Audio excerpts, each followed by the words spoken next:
Hi there, Teresa from the Fargo Red Wing Shoe Store. I'd like to thank you, the hardworking men and women, for supporting our small business, because we couldn't do it without you. So thank you to each and every one of you for helping us have this memorable year. It's been our pleasure to help you. If you've never worn Red Wing boots, stop in and see what we're all about at 3003 Main Avenue in Fargo. Red Wing shoes for ultimate durability.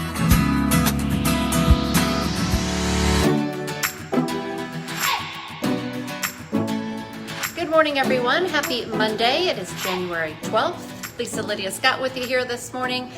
Before we jump into our news and weather headlines, lots to talk about in the weather for sure today. I want to remind you we're live on Facebook every weekday morning right around this time, but it stays on your feed throughout the day so you can watch it whenever it works best for you or listen to it as a podcast. You can find it at inform.com/podcast. Just look for the Inform Minute. All right, today actually seems like it should be pretty decent for most of the day, especially temperature-wise, but we are watching for some precipitation, moisture making its way in. Changes, you could call it. Beautiful sunrise this morning. Nice, pretty pastels in the sky.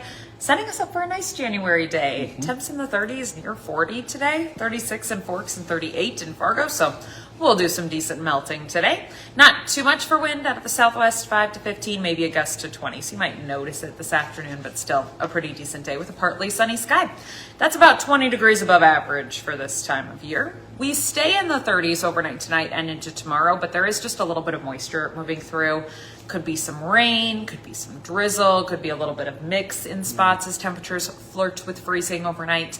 Nothing that's big or super organized or really heavy, but enough that could create a slippery spot here or there for tomorrow. Kind of a cloudy sky tomorrow, kind of drizzly, a damp feel, and very windy tomorrow. Out of the northwest, gusting 40 to 45 miles an hour. So that's one that you won't miss. Yeah, for sure. You will notice that tomorrow while you are out and about. Still nice temperatures, though, in the 30s for your Tuesday. That wind pushes in colder air and leaves us colder for your Wednesday. Partly cloudy and temperatures close to 10 for your afternoon highs. It's a nosedive. Big drop. Weirdly back up near 30 on Thursday as we wait for snow to move in. Areas of snow develop up north and then spread to the south throughout the day on Thursday. Timing is still questionable. Exact track is still questionable. Certainly the amounts still very much up in the air. But we'll watch for some snow to move in and kind of develop on Thursday, last through the overnight and into Friday. Looks windy Thursday, Friday too, so you know we're talking about not only snow-covered roads, but blowing snow, visibility issues. Luckily, this snow that we have on the ground right now is going to be pretty crusted, especially after today and tomorrow's temperature. So it's not that snow that's going to blow around, it's any of the new snow. And again, amounts are still questionable, but even something per se around 2 inches paired with wind gusts between 40 to 50 miles an hour is enough to make it really tough to see. So we'll watch for travel troubles Thursday into Friday. That's a system that leaves us colder, and by the weekend, high temperatures in the single digits, overnight lows back below zero, and it looks to stay that way into pretty much all of next week. So all right. Back to January. Enjoy March today, a little March feel for tomorrow, and then it'll feel a lot more January like after that. Okay, that's all, guys. Thank you. Thanks for the update. Okay, this afternoon, Minnesota DFLers are holding a protest in Lakes Country. Comes after WDAY has received several reports that ice has been in the area over the weekend. According to a Facebook post, the rally will be held at 3 this afternoon in downtown Pelican Rapids. Organizers are asking people to bring a sign or a flag. Meantime, a local Mexican restaurant with locations in both Fergus Falls and Detroit Lakes has closed their doors because of the ice activity in the area. Both Don Pablo's locations posted on their individual Facebook pages that they're closed until further notice due to what they're calling an emergency.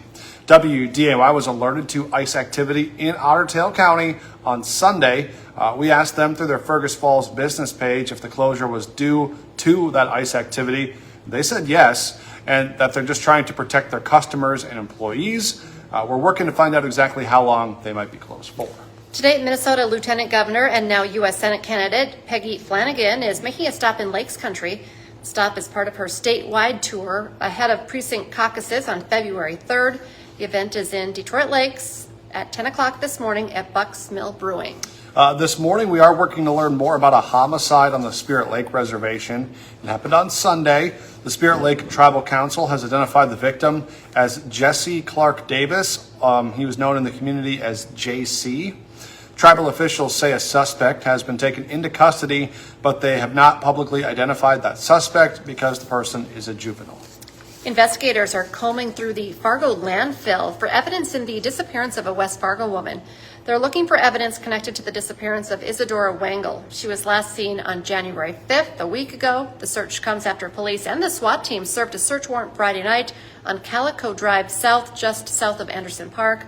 One person was detained during that search, but police said they were later released.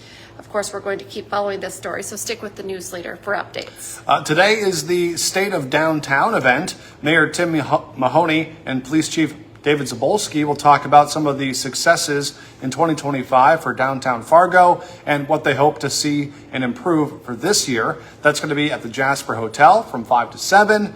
If you do want to go, you do need tickets to attend the event. The NFL Super Wildcard Weekend comes to a close tonight on WDAY. The Pittsburgh Steelers host the Houston Texans to wrap up a weekend of 6 playoff games. A lot of football. Oh, yeah. Coverage starts at 6:30 on WDAY. That means WDAY News at 6 will only be 30 minutes long tonight. You'll be able to watch WDAY News at 10 after the game. I'm sure Don will talk about some of the playoff games on his show today, but also today on Hot Mic with Dom Izzo. First place in the Summit League is occupied by both Bison men's and women's basketball teams. So a recap of a thrilling weekend on the hardwood, plus a look at some of the other top moments of the weekend, including how Jamestown basketball is surprising everyone in its first year of Division II. That's from 9 to 11 on WDAY Extra and Inform.com. And now's a great time to get that Inform.com subscription, your all-access pass to all these news, weather, sports headlines.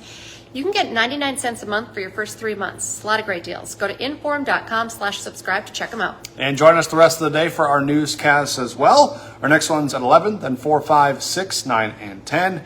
And we're back with First News tomorrow morning from 5 to 7. Have a great day, everyone.